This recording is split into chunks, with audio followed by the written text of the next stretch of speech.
Magandang araw sa inyo mga idol at sa mga giliw kong tagapakinig. Nagkita-kita po tayo muli. Ako po ang inyong Tito Blair. At sa araw na ito, pakinggan po natin ang kwento ni Makoy at Suping, mga matatanda na pinagkaitan na magkaroon ng anak. Ngunit sa pagpunta nila sa loob ng gubat, ay makikita na nila ang matagal na nilang pinapangarap. Makakatagpo sila ng isang sanggol na magpapabago sa takbo ng kanilang buhay. Ngunit magugulat din sila sa mga katotohanang kanilang malalaman patungkol sa bata. Sino ang batang ito at ano ang kanyang lihim? Matatanggap kaya ng bata ang katotohanan kung ang kaakibat nito ay ang pagkawalay niya sa kanyang kinikilalang mga magulang? Ngunit bago po ang lahat mga idol, huwag nating kalimutan mag-subscribe at i-hit ang notification bell sa ating YouTube channel na The Voice Addict para sa mas marami pang makapigil hiningang kwentong aswang at katatakutan mula sa mundo ng kababalaghan. Simulan na po natin ang kwento. Dahil parehong baog ang mag-asawang Suping at Makoy, itinuon nila ang kanilang pansin sa isa't isa. Ngunit hanggang sa kanilang pagtanda, hindi sila tumigil sa pagdarasal na sana'y bibiyayaan sila ng anak sa kahit na anong paraan mang gustuhin ng Diyos. Subalit hanggang sa pagtanda nila, hindi pa rin pinakinggan ng langit ang nag-iisa nilang dalangin. Isang araw, dahil wala na silang panggatong, naisipan nilang pumunta sa gubat para manguha ng mga tuyong sangaroon. Tayo na sa gubat! Kailangan makakuha tayo ng sapat na panggatong. Hindi natin alam kung kailan uulan. Siya nga naman, mas maigi na makarami tayo ng kuha ngayon. Tsak na paglipas ng ilang araw uulan na naman. Ikaw na lamang ang magdala ng dahon ng anahaw na magiging panali natin sa mga makukuha natin. O siya, sige. Ako nang bahala doon. Hintayin mo ako at kukuha lang ako doon sa ilog. Bilisan mo, baka mamaya abutan tayo ng dapit hapon kapag hindi ka makakabalik kagad. Nagmamadaling umalis si Makoy para manguha ng daon ng buri. Pagkabalik niya, hindi na sila nag-aksaya pa ng kanilang oras at minabutan nilang mag-asawa na maglakad patungo sa gubat. Nasa kalagitnaan sila ng kanilang paglalakad nang muling buksan ni Suping ang topiko patungkol sa pagkakaroon nila ng anak. Siguro kung may anak lang tayo, 3 tayo maglalakad sa gubat ngayon. Sayang nga lang, kahit saang simbahan pa tayo mamanata, parang hindi talaga pinapakinggan ang ating dasal. Sadyang ganyan lang talaga ang buhay. Siguro kaya hindi tayo binayaan ng anak dahil sa ating mga nakaraang buhay ay napakarami nating anak. Hindi bali na. Baka talagang ito ang kapalarang ipinagkaloob sa atin. Wala tayong magagawa kung hindi kailangan natin tanggapin ito ng buong buo. Diyos lang ang tanging nakakaalam kung ano ang kapalaran na nararapat para sa atin. Basta, kung pagkakalooban man tayo ng anak, ibibigay ko sa kanya ang buong pagmamahal ko. Kahit na mahirap lang tayo, hindi ko ipaparanas sa kanya ang mga napagdaanan natin. Ako rin, Suping.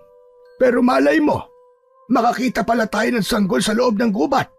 Ang problema nga lang, baka sanggol na may pangil ang ating matagpuan. Ka nga magbiro ng ganyan, Makoy. Baka mamaya ay magkatotoo at hindi na tayo makalabas pa ng gubat. Basta, kung may ipagkakaloob man sa atin ng Diyos, tatanggapin na lang natin at ialay sa Kanya ang buong pagmamahal natin. Dulot ng kanilang pagkikwentuhan habang naglalakad, hindi kagad nila namalayan na nasa tapat na pala sila ng gubat. Bago pa man sila pumasok, pinag-isipan na muna nila kung saan banda sila mangunguha ng panggatong. Akoy, huwag na tayong papasok sa gitna ng bahagi ng gubat Baka mamaya may mga ligaw na hayop pa roon. Diyan na lamang tayo sa bandang gilid para mas madali tayo makakalabas kung sakali. Ikaw ang bahala. Sumunod ka na lang sa likuran ko at ako mauuna. Marami naman siguro mga tuyong sangarian. Ibihira lang naman ang mga taong gumagawi rito. Pumasok sina Makoy at Suping sa loob ng gubat.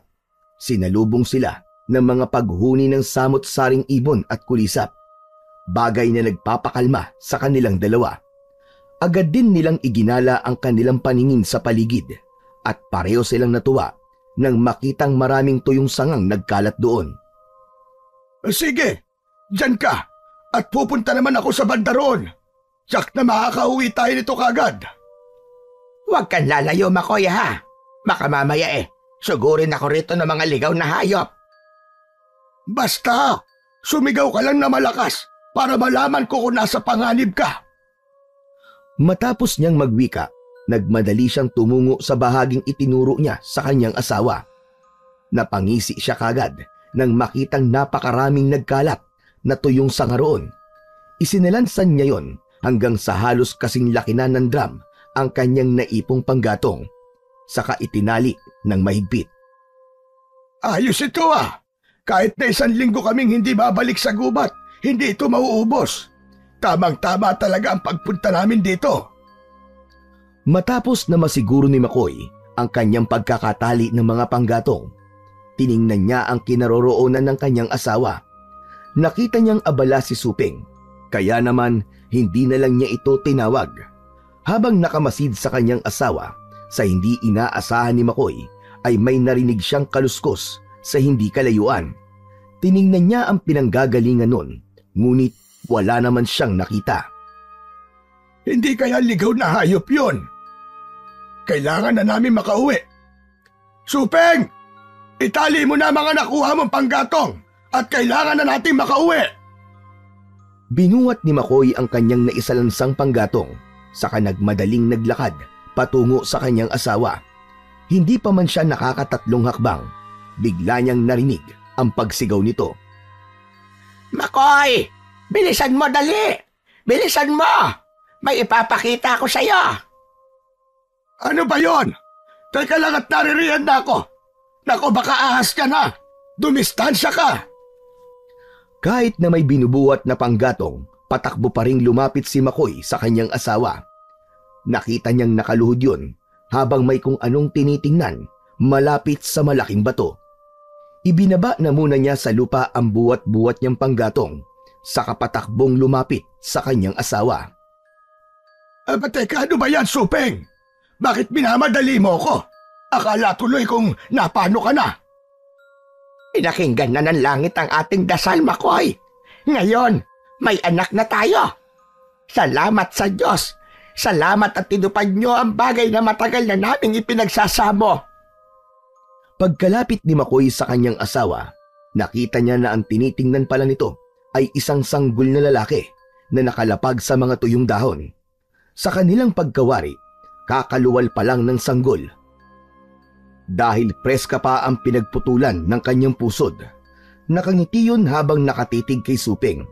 Napaluhod si Makoy sa tabi ng kanyang asawa at nagsimulang magpalinga-linga. Huwag mo munang hawakan, Suping. Baka mamaya niyan pakanayan ng mga itim na elemento sa paligid. Nakita mo ba kung sino naglapag niyan dito? Malakas ang kutob ko na hindi yan isang basta-bastang bata. Hindi ko nakita kung sino naglapag sa kanya rito. Pero malakas ang aking kutob na pinakinggan na ng Diyos ang matagal na nating idinadalangin. Kung iniwan lang siya ng kanyang mga totoong magulang dito, atin na lang siya. Tingnan mo naman napakagwapong bata. Yan na nga mismo ang inaalala ko. Paano na lang kung hanapin siya ng mga magulang niya?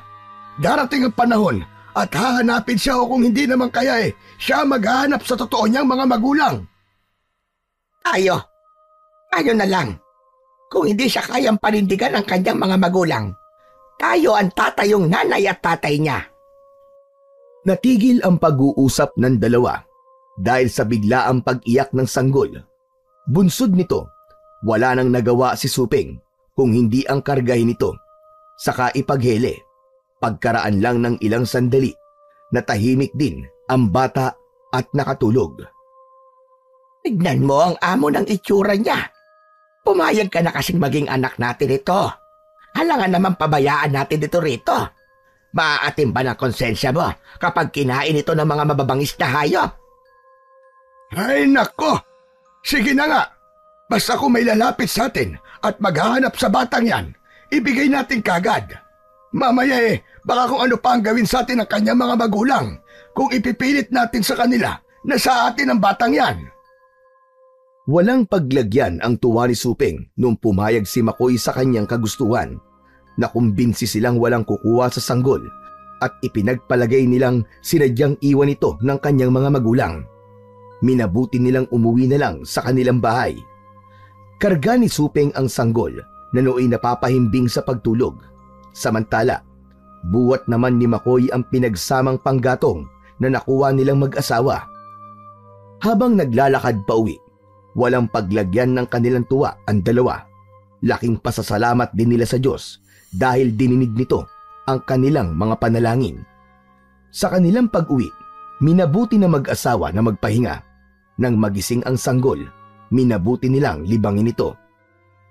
Akaamo talaga ng kanyang muka. Parang si Niño Jesus. Magmula ngayon, tatawagin kita sa pangalang Niño. Payag ka ba ron, Tatay Makoy?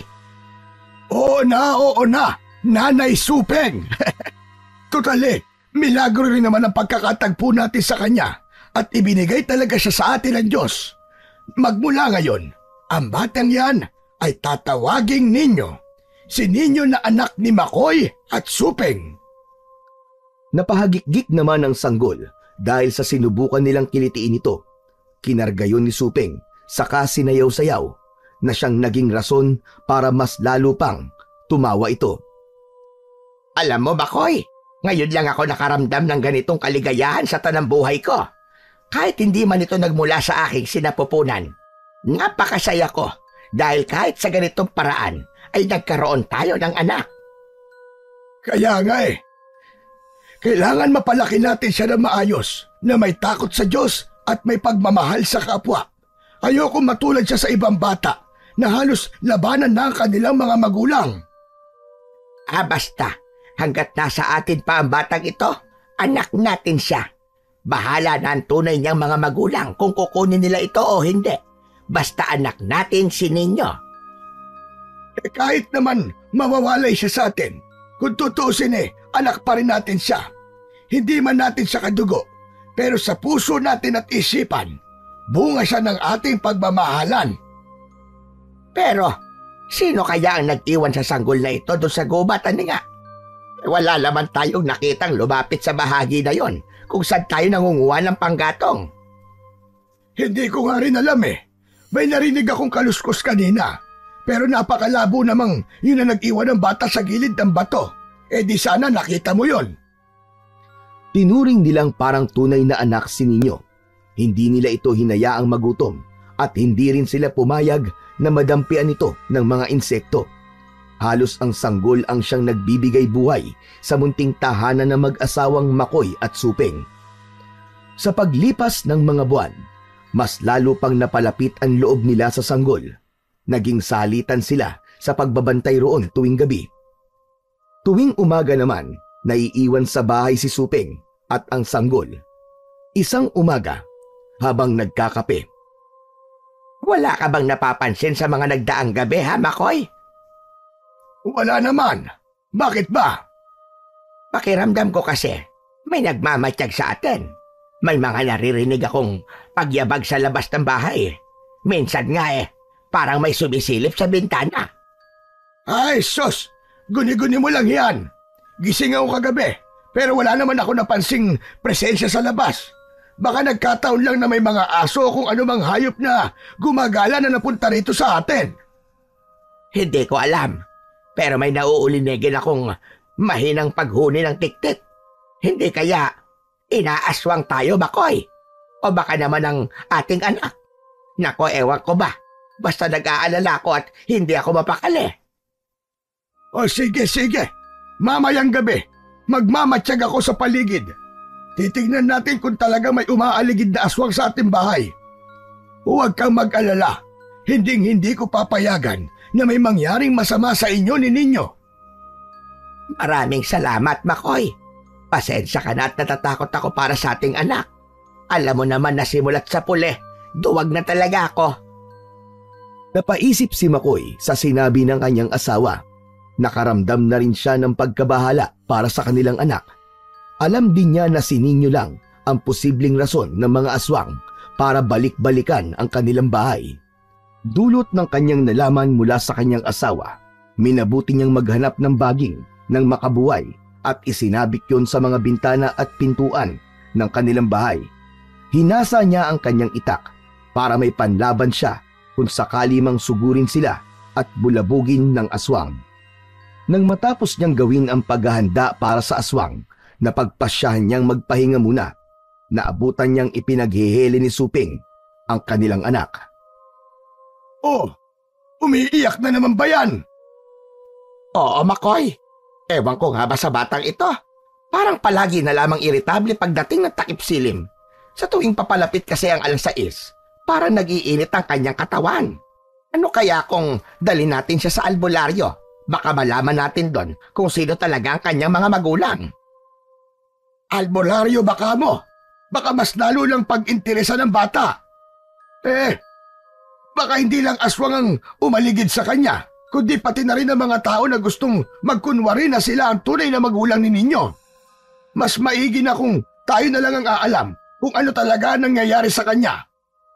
Kung sa bagay, tama ka na Marian, Makoy. Hayaan mo at magtatanong-tanong ako sa mga kaibigan ko patungkol dyan. Pero sa ngayon, ang mahalaga mababantayan natin siya mula sa posibleng pamimiktima ng aswang. O sige. Ikaw ang bahala sa pag-usisa sa mga kaibigan mo at ako naman ang bahalang magbantay tuwing gabi. Kailangan din natin makasiguro, lalo pat malawak ang kagubatang nasa bandang dulo ng ating nayon. Kinagabihan, pagkatapos nilang maghapunan, gumawa ng siga sa labas ng kanilang bahay si Makoy. Sinigurado niyang magkakaroon ng liwanag ang buong bakuran nila. Alam kasi niyang sa kaparaanan yon, mahihirapang makalapit ang aswang sa kanilang bahay. Nang lumagablab na ang apoy ng siga, minabuti ni Makoy na umikot sa loob at sa labas ng bakuran nila. Siniguro niyang walang aswang na nakapwesto roon na posibleng maging banta para kay Ninyo. Pwede na siguro akong pumasok sa bahay. Tiyak na hindi na makakalapit ang aswang. Ito na lamang ang aking gagawin tuwing gabi para kahit paano ay hindi pag-intirasan ng ibang nilalang ang aming anak. Minabuti ni Makoy na pumasok na sa kanilang bahay. Alam niyang anumang oras, maaapula ang apoy ng siga. Kaya lumalabas siya sa bawat sandali para tingnan yon. Dahil himbing na rin sa pagtulog ang kanyang asawa at anak, hindi na siya gumawa pa ng ingay roon. Bunsod nang hindi siya makatulog, nagpasya siya na maupo na muna sa mahabang bangko na gawa sa kawayan at mapadungaw sa bintana. Naaninag niya ang labas ng kanilang bakuran dahil sa liwanag na nagmumula sa siga. Nasa kalagitnaan siya ng kanyang pagkadungaw nang sa hindi niya inaasahan, nakaamoy siya ng sobrang baho. Sinipat niya ng maigi ang buong paligid, ngunit wala naman siyang napansing kakaiba roon. Walang ano-ano, humagulgol si Ninyo, kaya humakbang si Makoy papalapit sa kuna nito. Kinarga niya ang sanggol saka ipinaghele. Nasa ganoong estado siya nang mapansin niyang may kung anong kumakaluskos sa labas ng kanilang bahay. Ano na naman kaya yon? Teka, sisilipin ko nga muna sa bintana ang siga kung meron pang apoy. Pagkalapit niya sa bintana, napailing siya nang makitang malapit ng maapula ang apoy roon. Sinipat niya ang bahagi kung saan nagmumula ang ingay pero wala siyang nakita. Habang nakadungaw roon, nakakaamoy siya ng samyong malansa at tila dumi ng manok. Sino yan? Kung sino ka man at may masama kang binabalak, umalis ka na! Kapag hindi ako nakapagpigil, lalabas ako riyan at gigilitan kita sa leeg! Gumawa ng kanyang pag-iingay. Biglang nagising si Suping. Ano ba nangyayari sa'yo, Makoy? Sino bang kalaban mo at sigaw ka na sigaw riyan? May gumagalaw sa labas. Ikaw na muna ang kumarga dito kay Ninyo at titignan ko sa labas. Baka mamaya aswang na pala yun at pasukin tayo rito. Ang walang hiya. Paniguradong yan din na napapansin kong kumakalos ko sa labas noong nakaraang gabi. Akin na nga muna ang anak natin. Mag-iingat ka sa labas, Makoy, ha? Dala ang kanyang itak Lumabas si Makoy sa kanilang bahay. Umikot siya sa kanilang bakuran. Nilapitan niya ang bahagi kung saan niya naaninag ang nilalang na gumagalaw. Habang papalapit siya roon, inihanda na niya ang kanyang itak. Lumalakas din ang kabog ng kanyang dibdib sapagkat hindi niya alam kung ano ang nilalang na pwede niyang masumpungan. Magpakita ka sa akin kung sino ka man! Huwag kang maging duwag! Ang lakas ng loob mong magmatsyag dito sa amin! Ano ang pakay mo? Nagsimula na maglakad si Makoy para hanapin ang naaninag niyang nilalang. Subalit natigilan siya noong makakita siya ng isang lalaki na nakatayo habang nakatalikod sa kanya. Subalit nang mapansin yun ang presensya ni Makoy, dahan-dahan itong lumingon sa kanya. Ator! Na nakababata akong kapatid! Ikaw ba yan? Abay, anong ginagawa mo rito? Oo, kuya. Ako nga to. Nandirito ako para matyagan ang buong baryo nyo. May mga nasagap akong bali-balita na may mga gumagalang aswang dito at kailangan ko masiguro ang inyong kaligtasan. Ang tagal mong nawala. Saan ka ba nagpunta? Ang buong akala ko ay namatay ka na. Iginugol ko ang aking panahon sa pagiging isang ermitanyo. At ngayon, dahil naramdaman ko na sa panganib kayo, nandirito ako para bantayan kayo. Huwag ka mag-alala, kuya. Hindi ako magpapakita sa mga tao rito. Gusto ko lang na masiguro ang kaligtasan nyo. Kahit na labis na nangungulila si Makoy sa kanyang kapatid, alam niyang hindi sila pwedeng mag-usap ng matagal. Nagpaalam sa kanya si Sator, ang kapatid niyang mas piniling maging ermitanyo. Huwag kang mag-alala, kuya. Nasa paligid lang ako palagi. At anumang oras, tawagin mo lang ang pangalan ko. Tsak na darating ako. Salamat, Sator. Basta, bukas ang bahay namin para sa iyo, kapatid ko. Kung nais mo manatili rito, walang problema sa akin. Kuya, darating ang panahon at magkakasama rin tayo. Hanggang sa muli, kuya. Nagpaalam kay Makoy si Sator at hawak ang pangako ng kanyang nakababatang kapatid. Muli siyang bumalik sa loob ng kanilang bahay. Magmula ng gabing yun, napansin niyang wala nang bumibisitang aswang o kahit na anong nilalang sa kanila. Sa paglipas ng mga taon, naging isang masigla at mabait na bata si Ninyo. Tumutulong siya kina Supeng at Makoy sa mga gawain. At kahit na nasa edad 7 taong gulang pa lamang ang bata, nagagawa niya ng buhatin ang mga mabibigat na bagay at kaya na rin niyang mag-araro. Madalas din siyang nakikita ng kanyang mga magulang na tumatambay at nagmumuni-muni sa ilalim ng mga punong kahoy. Isang gabi, nagkwentuhan sila habang sila'y naglalatag ng kanilang banig. Nakong bata ka! Huwag ka na nga tumatambay sa malalaking puno ng talisay. Baka mamaya maengkanto ka riyan at hindi na makauwi dito sa atin. Si Itay naman huwag po kayo mag-alala. Wala pong mangyayaring masama sa akin. Mas gusto ko lang po kasi na napapalapit po ako sa kalikasan. Pakiramdam ko po, parang mas nagiging masigla po ako. Ay nakong bata ka, palagi ka mag-iingat ha. Tumatanda na kami ng tatay mo at darating ang panahon na hindi ka na namin magagabayan. Opo, Inay. O siya, sige na. Matulog na tayo at nang maaga tayo magising bukas. Mag-aararo pa tayo sa umaga at mangunguha naman ng panggatong kinahapunan. Natulog na silang tatlo ng magkakatabi. Kinabukasan, pagkatapos nilang mag-agahan, pumunta na sa bukid sina Makoy at Ninyo.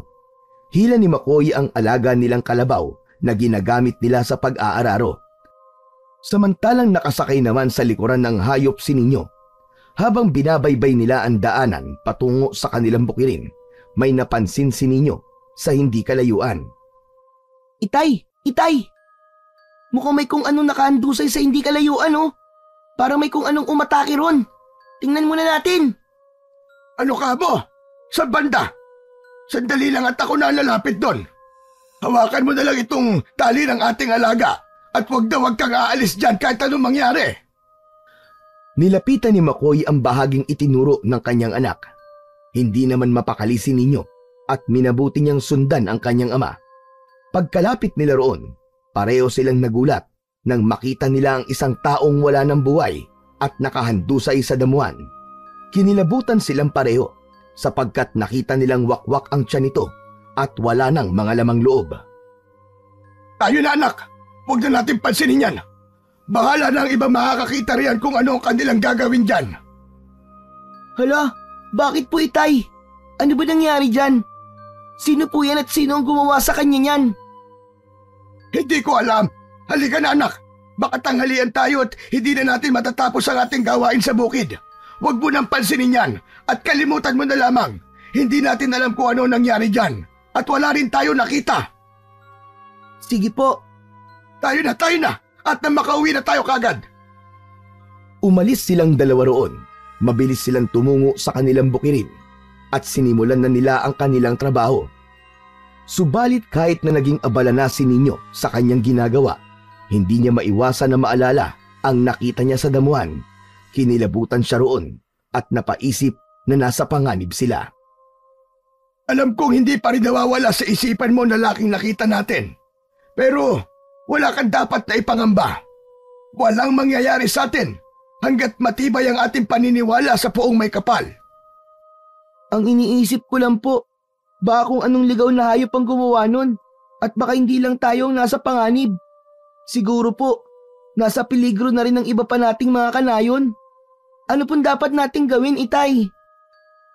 Wala tayong dapat na gawin kung hindi ang manatili na lang sa loob ng ating bahay tuwing gabi. Hindi ko alam kung ano ang gumawa nun, pero malakas ang kutob ko na ang umatake at ng biktima sa lalaking yon ay isang aswang. Aswang? Ano po ang aswang? Palagay ko, nakakatakot po ang kanyang itsura. Ay nako bata ka, saka ko na lang ipapaliwanag.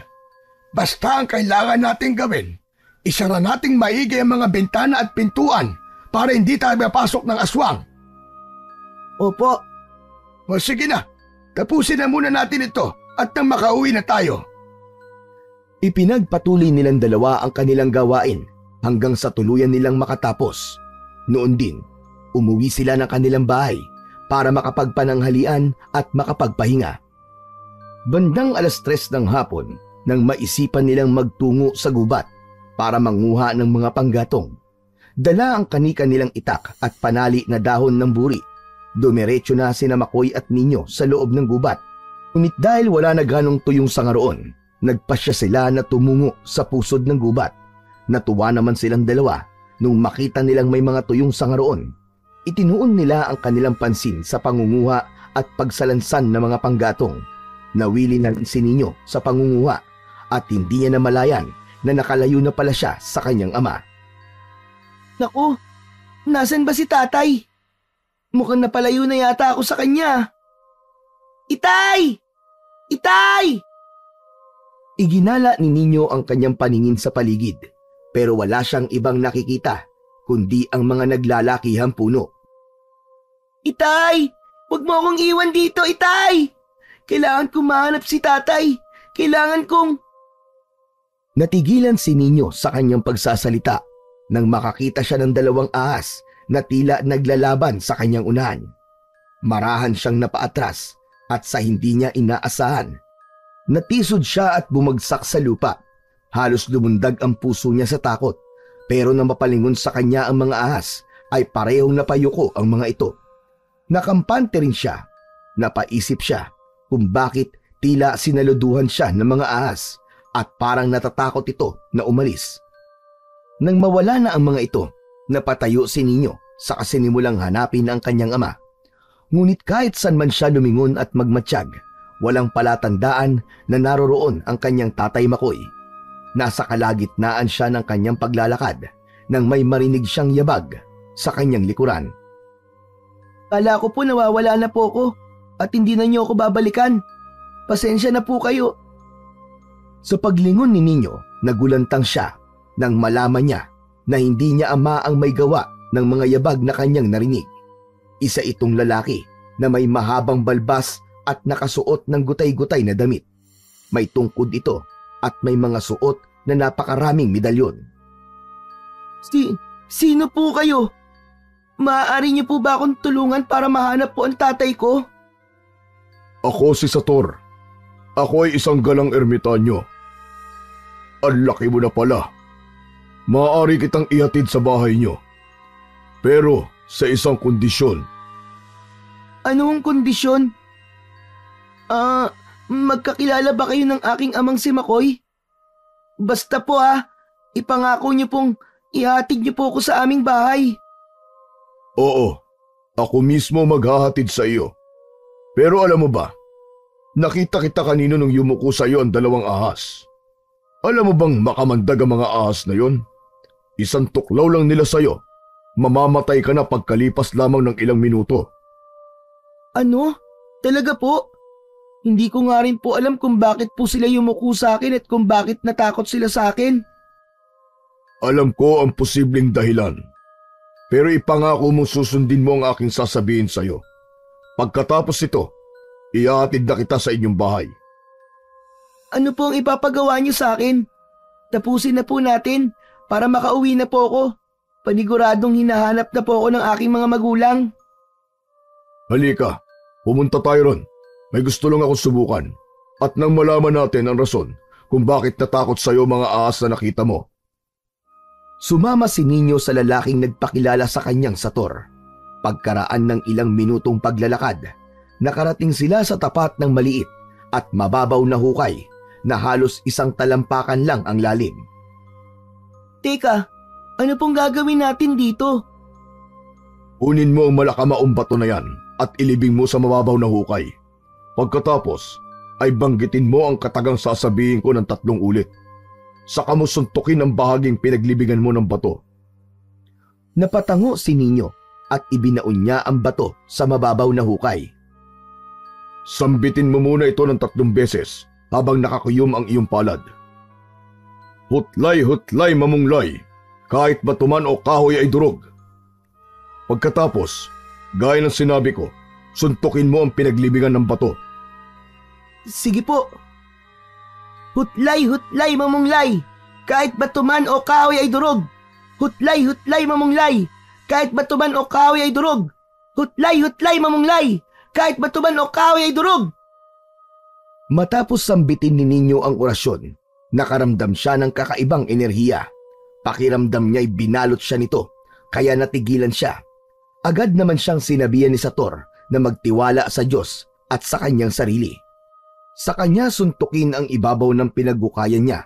Sinunod naman ni Ninyo ang sinabi ng ermitanyo at nang matapos niyang gawin ng utos si Sator, biglaan siyang nanlupaypay. Magaling. Sandali lang at hukay natin ang batong ibinaon mo. Sige po, pero bakit yan ho ang aking ginawa? Para saan po yan? Kapag basag o nagkaroon ng bitak ang bato, panigurado na isa kang bertudes. At yun ang dahilan kung bakit natakot sa iyo ang mga ahas. Hinukay ni Sator ang inilibing na bato at pareho silang namangha nang makita nilang durog yun. Hala, paano po nangyari yun? Napakahina lang naman po ng suntok ko Nagawa mong durugin ng bato dahil isa kang bertudes.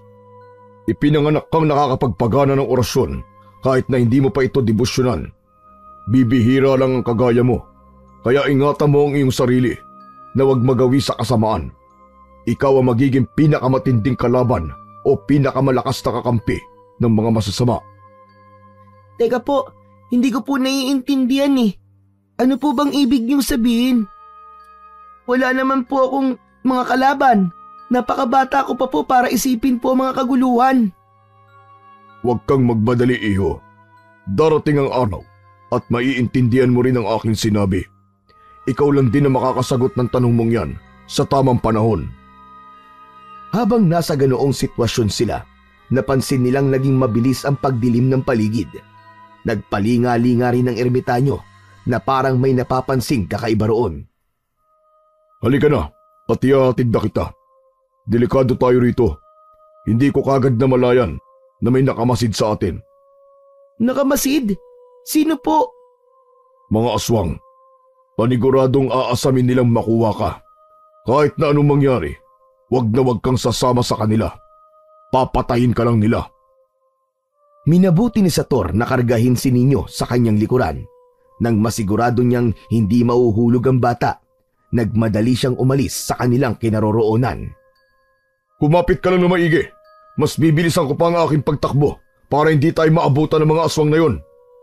Sige po, kakapit po ako na maigi. Hala, teka po, may humahabol sa atin na may nagbabagang mga mata. Malapit niya na po tayo maabutan. Basta kumapit ka lang. Hanggang kasama mo ko. Walang masamang mangyayari sa'yo. Mas lalo pang binilisan ni Sator ang kanyang pagtakbo. Ngunit natigilan siya nang may makita siyang mga aswang na nakaabang sa kanila. Nagbabaga ang mga mata nito at nakahandang sumugod sa kanila. Anong kailangan niyo sa amin? Pabayaan niyo kami. Lubayan niyo ang bata para makauwi siya ng ligtas. Ako na lang ang harapin niyo. Ano po ang gagawin natin? Paniguradong may masama silang binabalak sa atin. Baka mapano po ako, panigurado po, hahanapin po ako ng aking mga magulang. Tibayan mo lang ang loob mo at magdasal ka para makaligtas tayo. Mga nasa 10 aswang nakapaligid sa atin ngayon at wala tayong magagawa kundi ang harapin sila. Simulan mo na magdasal at ako nang bahalang kumalaban sa kanila. Taimtim na nagdasal si Ninyo para sa kanilang kaligtasan. Nanatili siya sa likuran ni Sator na naghahanda na para depensahan ng bata laban sa mga aswang. Napaangil naman ang mga nilalang na nakapahigid sa kanila habang nakatitig sa kanila ng mabalasik. Hindi ako papayag na makuha niyo ang batang ito. Alam kong pakikinabangan lang ninyo ang pagiging bertudis niya para mapalawak pa ninyo ang inyong kapangyarihan. Nang makita ni Sator na papasugod sa kanya ang aswang, napatakbo na rin siya para salubungin ito. Itinaas niya ang kanyang tungkod at nang makalapit na ang nilalang, buong lakas niya itong hinambalos. Tumilapon ang aswang. Pagkakita ng iba pa niyang kasama, sabay-sabay silang sumugod kay Sator. Para maprotektahan naman ang batang Bertudes, ibinigay nito ang kanyang tungkod at sinabihang usalin ang nag-iisang katagang nakaukit doon. Nang mapasakamay ni Ninyo ang tungkod ng ermitanyo, binalot siya ng kakaibang enerhiya. Nawala ang takot na kanyang nararamdaman at napalitan yon ng tapang at lakas ng loob. Banggitin mo sa isip mo ang salita at ihambalos mo sa mga aswang na lalapit sa iyo. Basta, tandaan mo na ang itak mo. Gagamitin mo lang yan kapag nasa desperadong sitwasyon na tayo. Sige po. Dumikit ka lang sa akin. Kailangan matalo natin ang mga aswang na ito para makauwi ka na sa inyo ng ligtas. Pagkakita ni Ninyo na papalapit sa kanya ang isang aswang, hindi na siya nag-alangan pa. Inusal niya ang nakaukit na kataga sa tungkod at buong lakas na pinalo ang kalaban. Namilipit yun sa sakit, kaya muli niya itong hinambalos. Nakita ni Sator ang ginawa ni Ninyo, kaya pinaalalahanan niya ito. Mag-ingat ka. Huwag kang magdadalawang isip na patayin ng mga aswang na ito. Kapag sila naman na nagkaroon ng pagkakataon, paniguradong papatayin ka din nila. Tayo! Gamitin mo ang iyong itak at tuluyan mo ang aswang na yan. Huwag mo nang bigyan pa ng pagkakataon. Napatango si Ninyo sa sinabi ng ermitanyo. Pagkakita niyang marami ang kinakalaban ni Sator, binalak sana niyang tagain ang aswang para matulungan ng kanyang kasama. Napaiktad na lang siya nang may lumundag sa kanyang likuran na naging rason para matumba siya. Nabitiwan ni Ninyo ang kanyang itak at maging ang tungkod ng ermitanyo. Mabilis siyang nilapitan ng aswang at pinaibabawan. Nang pambuno silang dalawa, pero nahirapan na ang aswang na kalabanin siya. Hindi ako magpapatalo sa iyo. Hindi ako papayag na hindi ako makakauwi. Hinahanap na ako ng aking mga magulang. Loko-loko kang aswang ka. Buong lakas na itinulak ni Ninyo ang aswang. Pagkaatras ng aswang, napatayo siya. Saka dinampot niya ang tungkod ni Sator. Sinambit niya sa kanyang isipan ang katagang nakaukit doon, sabay palo sa bandang leeg ng aswang. Lahat ng mga aswang na naroroon at maging ang ermitanyo ay napalingon na makarinig sila ng ingay. Napako sa kanyang kinatatayuan si Ninyo. Napanganga siya dahil sa isang malakas na pagpalo niya sa ulo ng aswang. Napugutan yon ng ulo. Yan nga. O ano ngayon? Kilalanin niyo kung sino kinakalaban niyo. kung ayaw nyo matulad kayo sa kauri nyo. Gusto ko na pong umuwi.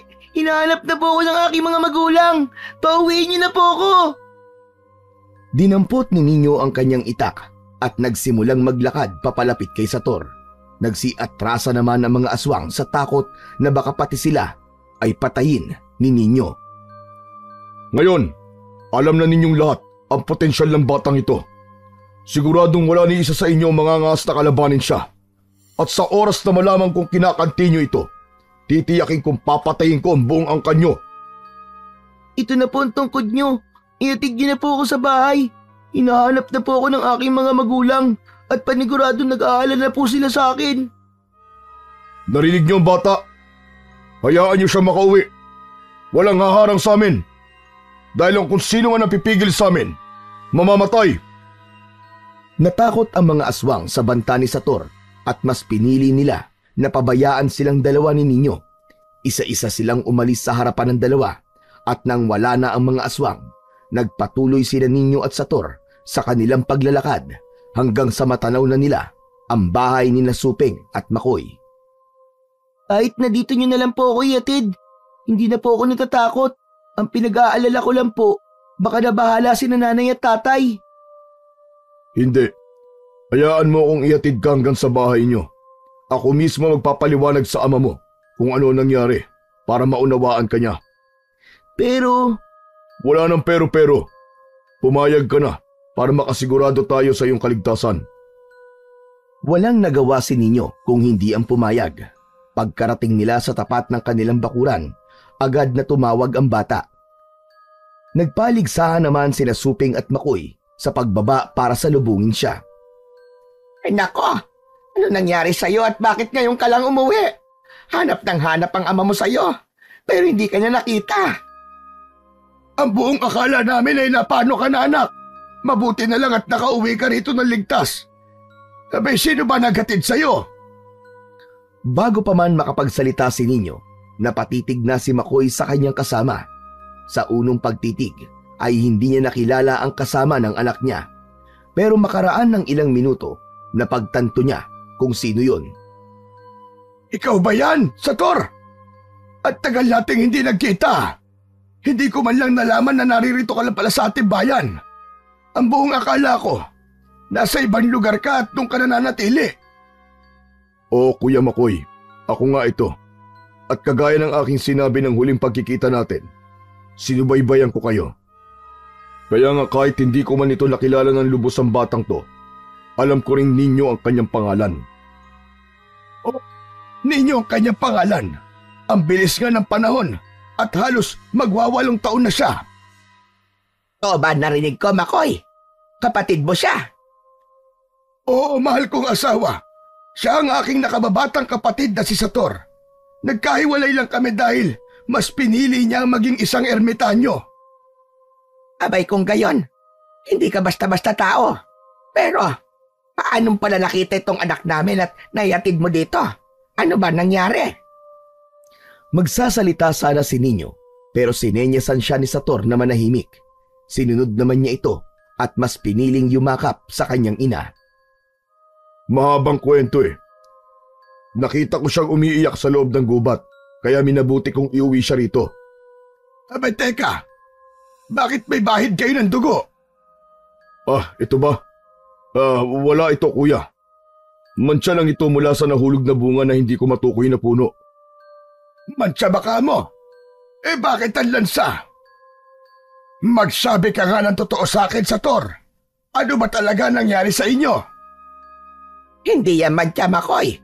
Amuyin mo ang damit ng ating anak. Amoy dugo.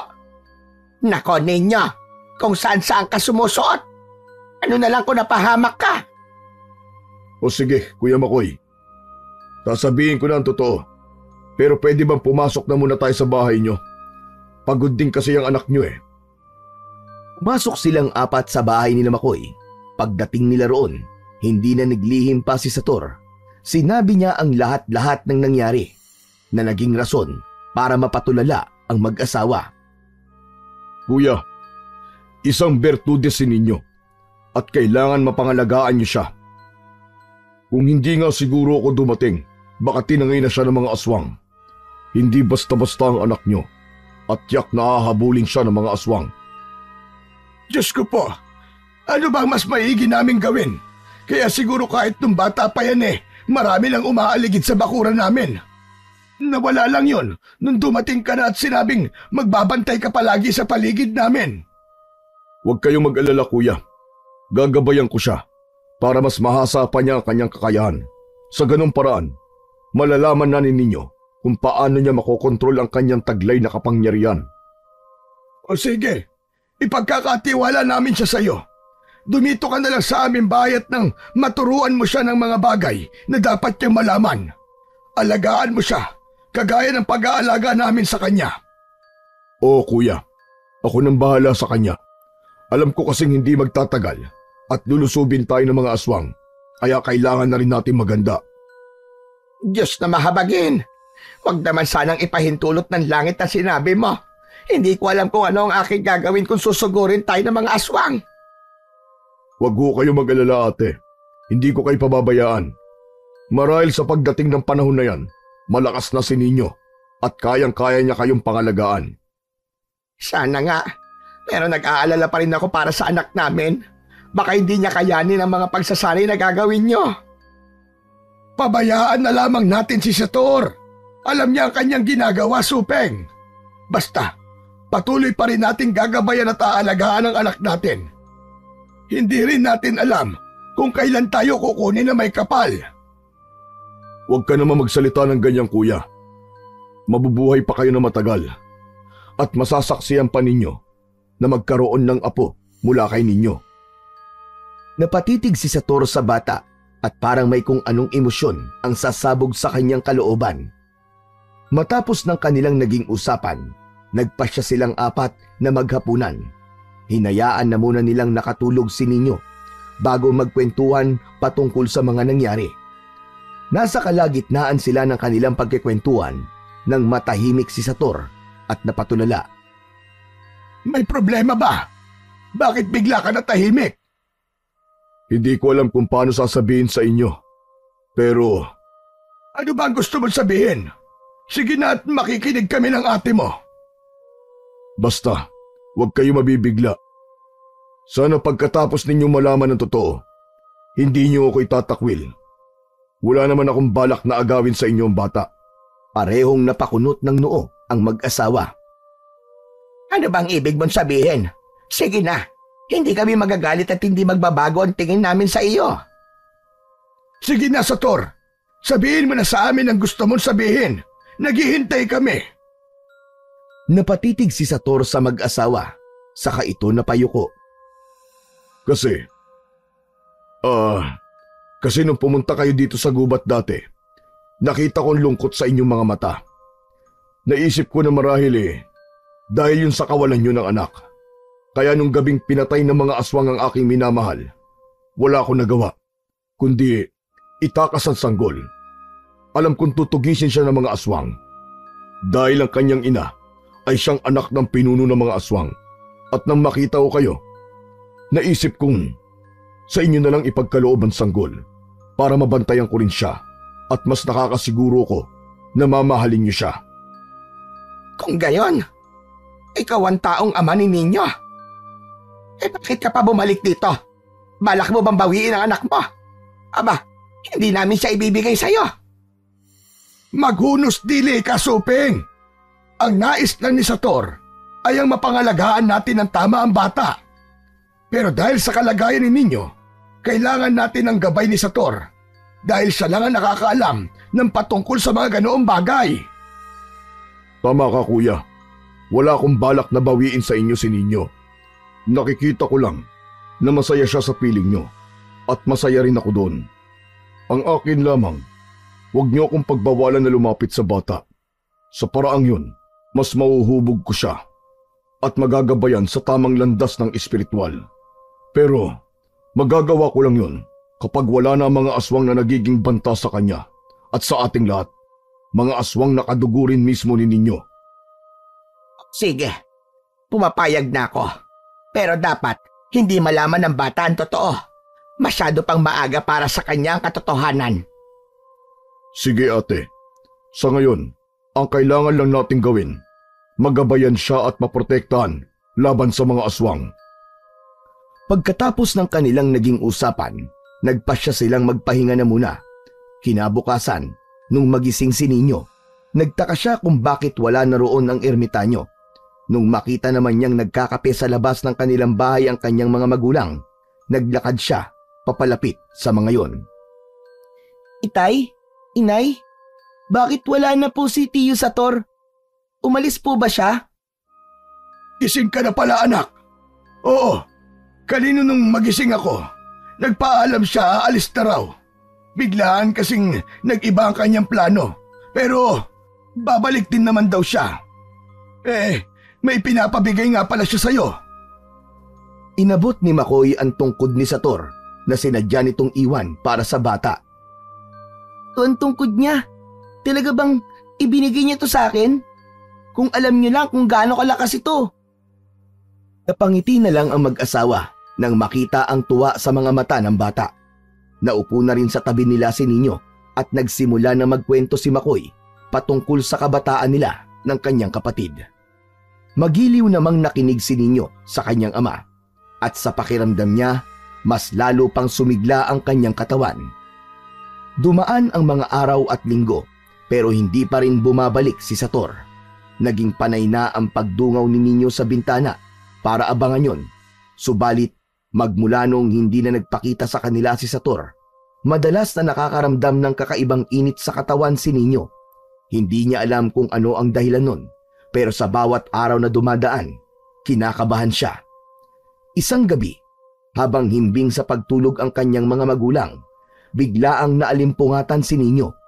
May naririnig siyang mga sunod-sunod na pagkaluskos sa labas, kaya naisipan niyang dumungaw sa bintana. Natsyempo ring kabilugan nun ng buwan, dahilan para hindi na siya mahirapan sa pagsipat sa paligid. Nasa kalagitnaan siya ng kanyang pagdungaw sa labas nang may nakita siyang mga nagbabagang mga mata na nakapwesto sa tapat ng kanilang bahay. Agad niyang naisip na posibleng aswang ang mga yon, kaya kinuha niya ang tungkod na ibinigay sa kanya ni Sator.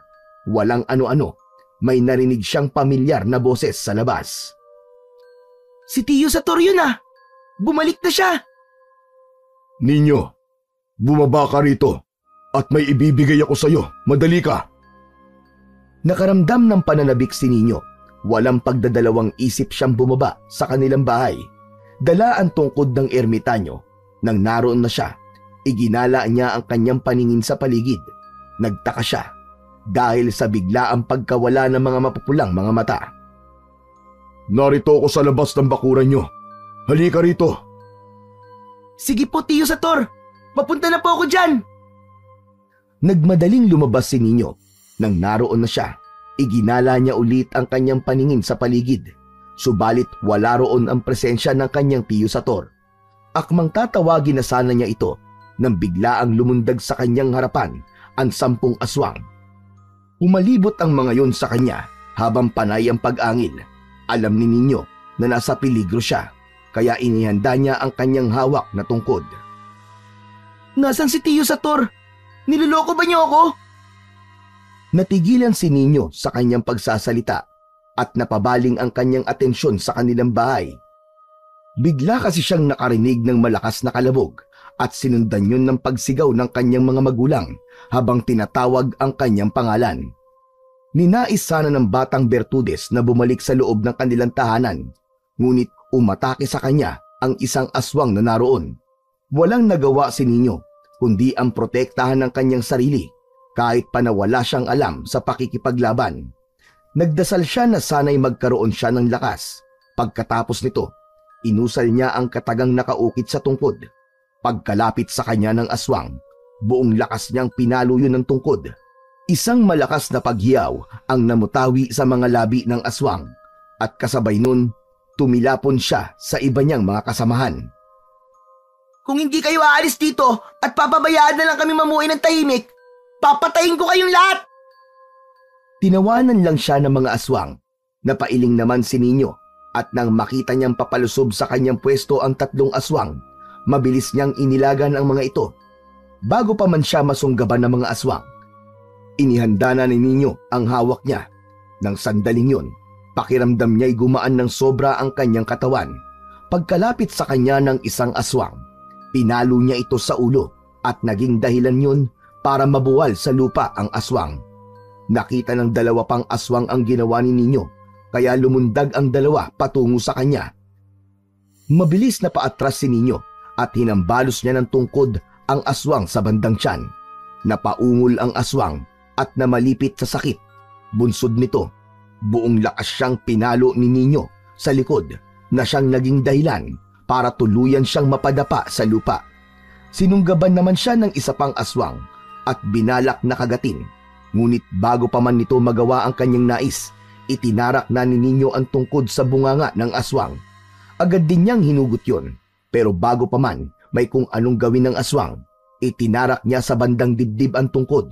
Susugod na rin sana ang iba pang aswang kay Nino, pero may sumigaw sa kanila na naging dahilan para isa-isa silang umalis para tumakas. Sina nanay at tatay, baka kung ano na nangyari sa kanila. Nagmadali siyang pumasok sa kanilang bahay, ngunit pagpasok niya, wala na roon ang kanyang mga magulang. Ang naabutan ni Nino ay ang wasak nilang bubungan at dingding. Napahagulgul siya at napalupasay sa saig. Hindi niya alam kung saan hahanapin ang kanyang mga magulang. Ginusto niyang sundan ang mga aswang, pero hindi niya alam kung ano ang kanyang madadatnan sa kuta ng mga yon. Habang humahagulgol, nakarinig siya ng pagyabag na papaakyat sa kanilang bahay. Pagkatitig ni Nino sa pintuan, nakita niyang si Sator yun.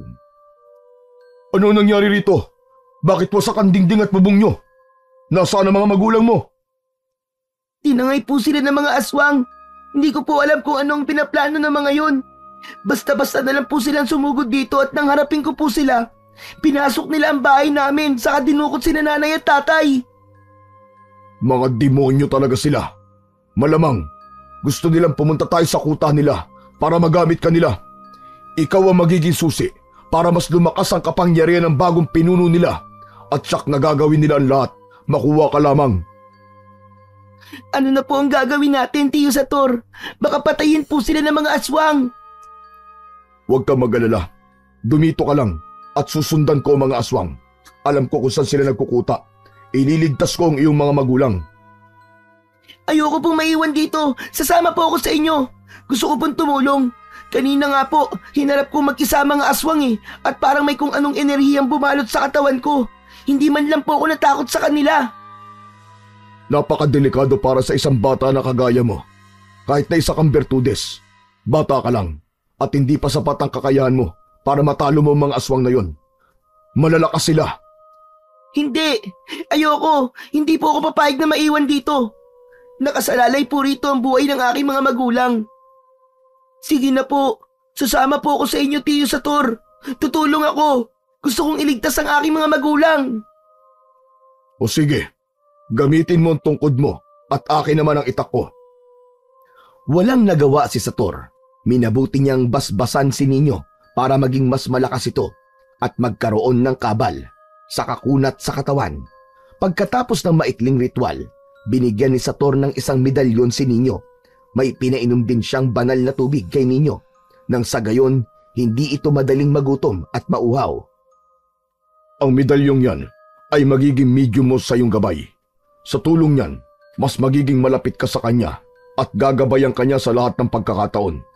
Tayo na, dalin mo ang tungkod mo at maglalakbay na tayo patungo sa kinukutaan ng mga aswang. Sige po, Tiyo Sator.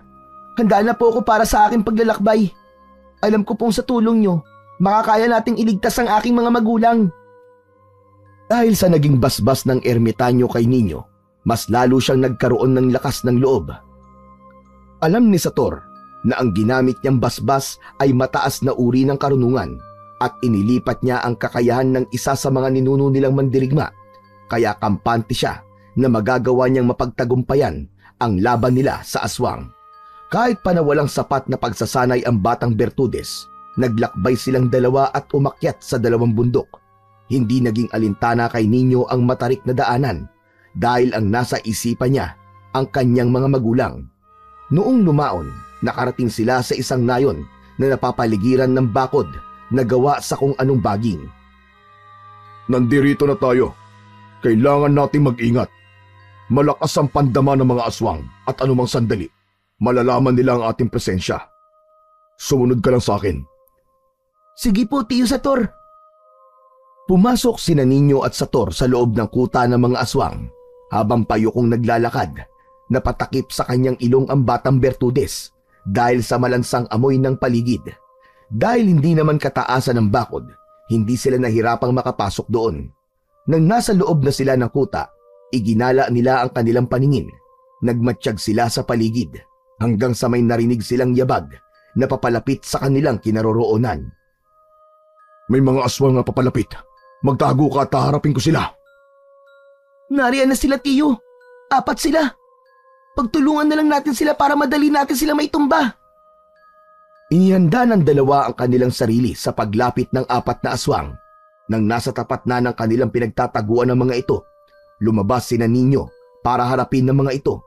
Hindi inaasahan ng 4 na aswang ang presensya ng dalawa, kaya hindi kagad sila nakagawa ng kung anumang aksyon. Tinaga ni Sator ang isang aswang sa leeg at itinarak naman ni Ninyo ang tungkod niya sa tiyan ng isa. Naging rason yun para mabuwal ang aswang. Pagkakita ng dalawa pang mga aswang sa ginawa ni Ninyo, mabilis silang sinunggaban ng ermitanyo. Nagpumiglas si Sator. Nais sanang tulungan ni Ninyo ang ermitanyo, pero sumenyas ito na umalis na. Hanapin mo na ang iyong mga magulang at iligtas. Ako nang bahala rito. Kayang-kaya ko sila. Sige po, Tiyo Sator. Sumunod ka lang po sa akin, ha, pagkatapos niyo po dyan. Bago umalis si Ninyo, buong lakas niyang pinalo sa ulo ang aswang na nauna na niyang tinarakan ng tungkod sa tiyan. Dahil nag-ibayo na ang kanyang lakas, nabasag ang bungo ng naturang aswang. Matapos niyang gawin yon, napalingon pa si Ninyo sa ermitanyo. Nakita niyang nakikipagpambuno pa rin ito sa aswang, kaya nagpasya na siyang tumakbo palayo roon. Hinanap niya ang kanyang mga magulang para hindi siya madaling makita. Dumaan siya sa bandang gilid ng nayon. Nasa kalagitnaan siya ng kanyang pagtakbo nang makita niya ang isang aswang na tila may hinahanap. Mabilis siyang tumakbo para lapitan ito. Bumuelo pa siya at saktong pagkalapit niya roon, buong lakas niyang pinalo yun ng tungkod sa batok. Pagkabuwal ng aswang, inibabawan siya ni Ninyo. Loko-loko kang aswang ka! Sabihin mo sa akin kung nasa naroroon ng aking mga magulang. Ang mag-asawa na dinukot nyo. Sabihin mo! Sabihin mo! Napangisi lang ang aswang at hindi man lang nagsalita. Sinubukan niyang lumaban kay Ninyo, pero nahintakutan ang aswang nang malaman niya kung sino ang umiibabaw sa kanya. Inambahan ng batang Bertudes ang nilalang na yon, natatarakan ng tungkod ng bunganga. Subalit kahit na anong gawin niya, hindi pa rin nagsasalita ang aswang. Matapang ka talaga, ha? Kung hindi ka magsasalita at kung hindi mo ituturo, papatayin na lang kita. Total, yan din ang gusto kong gawin sa inyong lahat. Agad na umiling ang aswang. Sinabi niyang ituturo niya kay Ninyo ang kinalalagyan ng mga magulang nito. Basta hindi lang siya papatayin. Hinayaan naman ng bata na makatayo ang aswang at binalaan na kapag gumawa ng hindi kaaya-aya ay bigla siyang papatayin nito. O sige, tayo na. May usapan tayo, ha? Hindi na dapat tayo mag-aksaya ng oras. Nagsimulang maglakad ang dalawa. Nauna ang aswang at nasa likuran naman si Ninyo. Habang naglalakad, nakaramdam ng kakaiba si Ninyo. Alam niyang may mali, kaya inihanda niya ang kanyang sarili. Iginala niya ang kanyang paningin sa paligid, pero nagtaka siya dahil wala man lang ibang aswang na naroon. Alam ni Ninyo na may mali roon, pero patuloy niyang sinundan ang aswang at umasa na dadalhin siya nito sa kanyang mga magulang. Makaraan ang ilang minutong paglalakad, nakita ni Ninyo ang kanyang mga magulang na nakagapos sa isang malaking punong kahoy. Napapaligiran yon ng mga sulo, kaya napakaliwanag ng paligid. Dahil sobrang tahimik doon, mas lalo pang naging masama ang kutob niya. Nagpatuloy sila sa kanilang paglalakad hanggang sa napansin ni Ninyo na may nakadapa sa madilim na bahagi. Nagbabaga ang mga mata nun, kaya alam niyang mga aswang sila. Walang ano-ano, may narinig na mga yabag si Ninyo at nang lumingon siya, nakita niyang may papasugod sa kanyang mga aswang na hindi bababa sa 10 ang bilang. Noon din, sumigaw ang aswang na sinusundan ni Ninyo kaya bumangon din ang mga aswang na nakadapa para sumugod sa kanya. Nagulat doon ng batang Bertudes at dahil sa galit niya, buong lakas niyang hinampas ng tungkod ng aswang at nabuwal yun sa lupa. Agad din niyang nilapitan ito, sinakal, saka ginamit bilang panakot sa iba pang aswang para hindi siya lapitan ng mga ito. Habang nasa ganoong sitwasyon sila, may narinig silang isang sigaw. Sinipat ni Nino ang pinagmumula nun at nang malaman niyang si Sator yun, alinya kagad ang leeg ng aswang na kanyang sinasakal. Matapos yun, tumayo siya at tinulungan ng ermitanyo sa pakikipaglaban sa mga aswang. Mas lalo pang nag-ibayo ang kanyang galing at sa pinagsamang lakas nilang dalawa, siya bilang isang batang Bertudes at si Sator na isang ermitanyo, hindi sila nahirapang talunin ng mga aswang na naroon. Puntahan mo ang iyong mga magulang at iligtas. Kailangan kong hanapin si Barukan, ang pinuno ng mga aswang. Sige po, Tiyo. Mag-iingat po kayo. Pagkatapos ko pong iligtas si Nanay Suping at Tatay Makoy, tutulungan po kita para mapatay ang pinuno ng mga aswang. At mamadaling tumakbo si Nino para puntahan ng kanyang mga magulang. Hindi niya nanilingon pa ang ermitanyo at minabuting ituon na muna ang sarili sa kanyang misyon. Habang papalapit siya sa punong pinagkagapusan ng dalawa, hindi inaasahan ni Nino may napansin siyang kakaiba. Para kasing parehong tulog ang kanyang mga magulang. Gayunpaman, nilapitan niya ito at nang ilang metro na lang ang layo niya sa mga ito, nagsimula ng tumulo ang kanyang mga luha.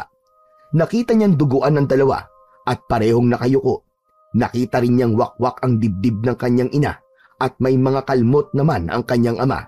Pagkalapit niya roon, nakumpirma niya ang kanyang nakita at napagtantong wala ng buhay ang kanyang ina at napabaling naman ang kanyang pansin kay Makoy. Nang marinig niya itong napaungol ng mahina, sinubukan niya itong kalagan pero panandalian lang siyang natigil nang makitang umiiyak ang kanyang ama. Itay, patawad po't nauli ako ng dating. Kung hinabol ko po agad ang mga aswang na yon, tiyak po na hindi kayo magkakaganito. Patawad po! Wala kang kasalanan, anak. Ang punot dulo nito ay ang mga aswang. Sila ang may kasalanan. Sila ang pumatay sa iyong ina at sila rin ang gumawa nito sa akin. Alam kong hindi na ako magtatagal at sasama na ako sa iyong ina. Kaya bago ang lahat, may gusto akong sabihin sa iyo. Ano po yun, Itay? Ang tiyo sa turbo. Ang tiyo! Opo, kasama ko po siya. Tinulungan niya po ako para iligtas kayo. Ang tiyo sa turbo at totoo mong ama. Ang iyong ina ay isang aswang na pinatay ng kanyang kalahi. At ngayon, tiyuhin mo ang namumuno sa kanila. Bilisan mo at tulungan mo ang totoo mong tatay. Ilang segundong napatulala si Nino. Dahil sa kanyang nalaman, naghalo-halo ang kanyang emosyon at hindi niya alam kung paano niya paniniwalaan ang kanyang Tatay Makoy. Nung magawa na niyang kalagan ang kanyang ama, biglaan siyang napaiyak nang mawari ang wala na itong buhay. Halos hindi siya makapaniwala sa mga nangyari. Subalit tumatak sa kanyang isipan na kailangan niyang patayin ang pinuno ng mga ito. Dahil doon, kinalagan na rin niya ang kanyang Nanay Suping saka itinabi sa Tatay Makoy niya.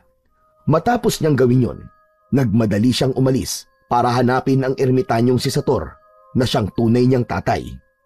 Hinalughog niya ang buong kuta ng mga aswang, ngunit labis ang kanyang pagtataka nang hindi niya nakita ito. Minabuti niyang sumigaw para tawagin si Sator hanggang sa may naaninag siyang naglalakad sa medyo madilim na bahagi. Sino yan? Magsalita ka! Ako ito, Sator. Tumakas ka na rito. Baka hindi mo siya kayanin. Iligtas mo na lang ang iyong sarili at magpakalayo-layo. Opo ba ang sinabi ni Tatay Makoy? Ikaw ang totoong ama ko? At tiyuhin ko ang pinuno ng mga aswang? Hindi sumagot si Sator sa naging tanong ni Nino. Naging mabilis ang paglalakad nito palapit sa batang Bertudes at nang nasa tapat na ni Nino si Sator, biglaan itong bumagsak. Wala na rin ang mga medalyon at mutya na ikinikwintas nito. Napatiim ng bagang si Nino nang makita niyang puno ng sugat ang totoo niyang ama at may kagat pa sa leeg. Tumakas ka na. Iligtas mo ang iyong sarili. Hindi na mahalaga ang katotohanan. Ang importante ay makaligtas ka. Iligtas mo ang sarili mo. Dahil kahit ako ngang isang ermitanyo at napakaraming gamit, ay natalo niya. Sagutin niyo po muna ako. Totoo ba ang sinabi ni Tatay Makoy? Napaiyak na si Sator at sinubukang haplusin ang pisngi nito. Oo, anak. Anak kita. Kinakailangan kitang ibigay sa Tiyo Makoy at Tia Suping mo na itinuring mo mga tunay mo magulang dahil tinutugis ako ng mga aswang. Ang mga aswang na yon ang kalahi ng iyong ina. Pero nang malaman ng lolo mo na nagkakaibigan kami, ipinatugis niya ako. Nang hindi niya ako mahanap, pinatay niya ang nanay mo. Mabuti na nga lang at may isa akong kaibigan sa nasasakupan ng lolo mo. Itinakas ka niya at ibinigay sa akin. Yun nga lang, nang malaman ng lolo mo ang ginawa niya, pinatay rin siya nito. Hindi ko na alam kung ano ang sumunod na nangyari.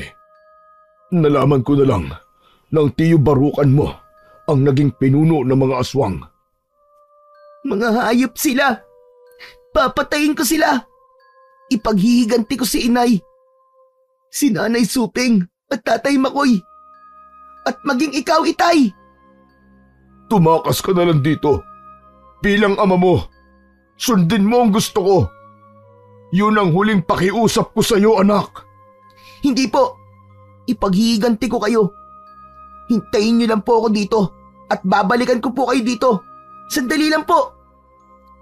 Walang nagawa si Sator sa kagustuhan ng kanyang anak. Napatitig na lang siya rito at hindi nakapagsalita dahil sa labis na siyang nangihina. Nagsimula na rin maglakad si Nino para hanapin ang pinuno ng mga aswang. Subalit ng mga ilang metro na ang kanyang layo sa kanyang ermitanyong ama, nakarinig siya ng malakas na pag-ungol. Agad siyang napalingon doon at nakita niya ang isang mabalahibong nilalang na may nagbabagang mga mata.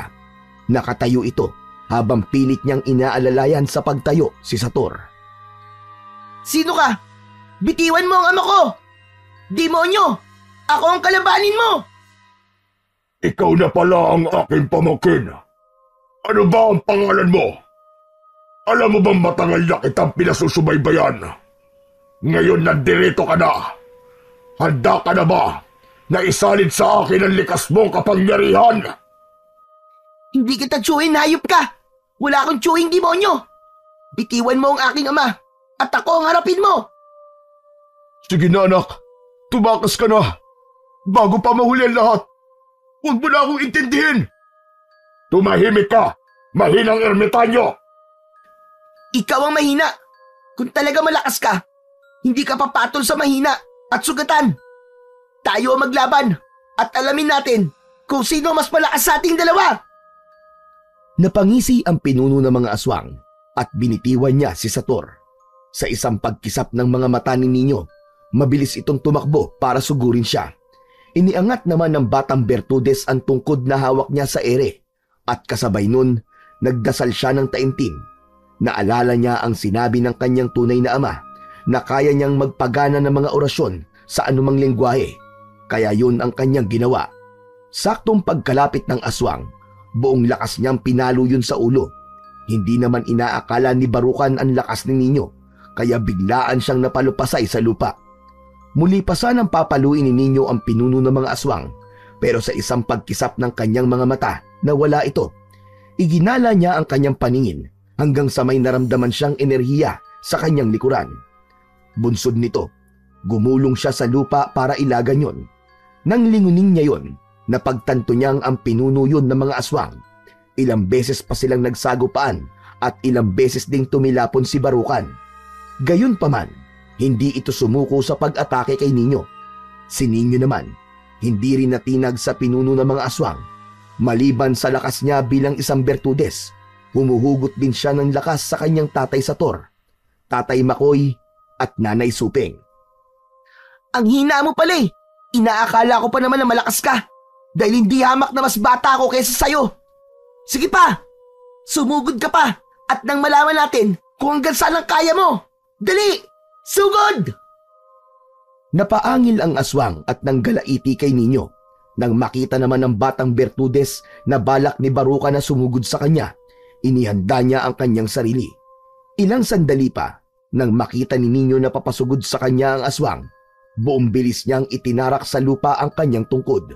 Umusal din siya ng dasal sa kanyang isipan. Malaki ang naging tiwala niya sa kanyang sarili na kaya niyang talunin ang pinuno ng mga aswang. Saktong paglapit ni Barucan sa kanya, mabilis niyang ipinihit ang kanyang katawan. Buong lakas niyang pinalo sa dibdib ang aswang, kaya saglit itong natigilan. Pagkakita ni Ninyo, bumelo siya at inusal niya ang nakaukit na kataga sa tungkod. Pinalo niya sa leeg ang aswang at naging dahilan yon para mapasuka ito ng dugo. Sinubukan pang tumayo ng pinuno ng aswang para labanan si Ninyo, pero bago pa man siya makatayo, hinambalos na siya ni Ninyo sa kanyang tuhod. Napaluhod ang pinuno ng mga aswang at nang akmang dadapa na sana siya sa lupa, isinalampak ng batang Bertudes ang dulo ng tungkod sa bunganga ng pinuno ng mga aswang. Hayop ka! Yan ang nararapat sa'yo! Walang puwang sa mundong ito mga kagaya mo! Ngayon, magiging payapa na ang kaluluwa ni Nanay Suping at Tatay Makoy! Sinubukan pang agawin ng aswang ang tungkod ni Ninyo, pero bago pa man niya magawa yon, puwersahang itinarak ng bata ang tungkod sa lalamunan ni Barucan. Tumagos yun sa kanyang batok at agad ding nabuwal ang pinuno ng mga aswang. Hinugot na lamang ni Ninyo ang kanyang tungkod at pinagmasdan ang pinuno ng mga aswang. Hindi niya napigilan ang kanyang luha dahil sa mga nangyari. Nung masiguro niyang wala ng buhay ang pinuno ng mga aswang, nagpasya siyang tumakbo para puntahan ang kanyang ama. Saktong pagkalapit niya roon, napansin niyang hindi na gumagalaw si Sator. Dahil dito, labis siyang nag-alala. Itay! Itay! Tumilat ka! Itay! Huwag mo akong iwan! Hindi pa tayo nagkakasama na matagal, hindi ba? Tatay Sator! Tatay Sator! Anak, Tay, huwag ka mamamatay! Huwag mo akong iiwan gaya ng ginawa ni Nanay Suping at Tatay Makoy! Masyado pa akong bata para iwan mo! pang hindi ko na kaya, anak. Anumang oras, bibigay na ang aking katawan. Napahagulgol si Ninyo. Hindi niya alam kung ano ang dapat niyang gawin. Ilang sandali pa, naisipan niyang ipahawak sa kanyang ama ang tungkod. Taimtim namang nagdasal si Ninyo. Tinawag niya ang lahat ng mga santong kilala niya. Humingi rin siya ng pabor sa mga diwatang nakatira sa paligid nila. Habang ginagawa niya yon, umiiyak siya. Tulungan niyo po ang aking tatay para magkaroon po siya ng lakas at hindi siya mamatay. Maawa na po kayo! Habang nasa ganoong sitwasyon sila, bigla ang umulan ng malakas. Himala naman na nanumbalik ang lakas ni Sator. Kaya ganun na lamang ang pagpapasalamat ni Ninyo. Napayakap siya sa kanyang ama at nagpasalamat din ito. Nang makatayo na si Sator, minabuti nilang dalawa ni Ninyo na kunin ang bangkay ni Suping at Makoy at inilibing nila yon sa labas ng kuta ng mga aswang. Kapag may oras tayo, bibisita tayo rito. Panigurado naman na wala na ang aswang na magkukuta dito dahil matatakot sila dahil sa sinapit ng kanilang mga kalahi. Kaya nga po, Itay. Sa wakas po, wala nang aswang na mag-aasik ng takot. Sayang nga lang at hindi nakaligtas si Nanay Suping at Tatay Makoy. E di sana, 4 tayong makakauwi. Nagsimula silang maglakad pa uwi. Habang naglalakad, isinalaysay ni Sator kay Ninyo kung paano sila nagkakilala ng ina nito. Sa kabila ng lungkot na nadama ni Ninyo dahil sa nangyari, hindi niya rin maipagkakailang natuwa siya dahil kasama na niya ang kanyang tunay na ama. Dahil alam ni Sator kung gaano kahirap ang buhay ng isang ermitanyo, minabuti niyang ilayo sa lugar na yon si Ninyo. Tumungo sila sa syudad at doon namuhay sila ng tahimik. Hindi naman kinalimutan ni Ninyo ang kanyang pagiging Bertudes. Sa katunayan nga, natuto siyang manggamot ng mga may sakit sa espiritual at dahil alam ng mga nilalang na namiminsala sa mga tao na isa siyang bertudes, agad silang umaatras at sumusunod sa kanyang kagustuhan. Isang gabi, habang nakahiga na at nagpapaantok, biglang napahugot ng kanyang hininga si Sator na nooy matanda na. Nag-aalala naman si Ninyo sa kanya kaya inusisa niya ito. Ayos lang ba kayo, Itay? Ano po nararamdaman niyo? Ang inay mo. Nakikita ko ang inay mo. Niyayaya na niya ako. Nakikita ko rin ang kapatid ko. Kuya Makoy! Kuya! Napaiyak na lamang si Ninyo ng mga panahong yon. Alam niyang maging ang pinakamalakas na ermitanyo o bertudes ay kailanman hindi makakatakas sa kamatayan. Tinanggap niya sa kanyang sarili ang kamatayan ng kanyang ama. Inilibing niya ito sa likod ng kanilang bahay at araw-araw, bago at pagkatapos niya manggamot, ay binibisita niya ito at pinapasalamatan. Alam niyang kahit sa ganoong paraan lang ay matutuwa rin ang kanyang ama at kahit na hindi niya nabisita pang muli ang puntod ng Nanay Suping at Tatay Makoy niya, alam ni Ninyo na natutuwa ang mga ito dahil sa ginagawa niyang pagtulong sa mga nangangailangan.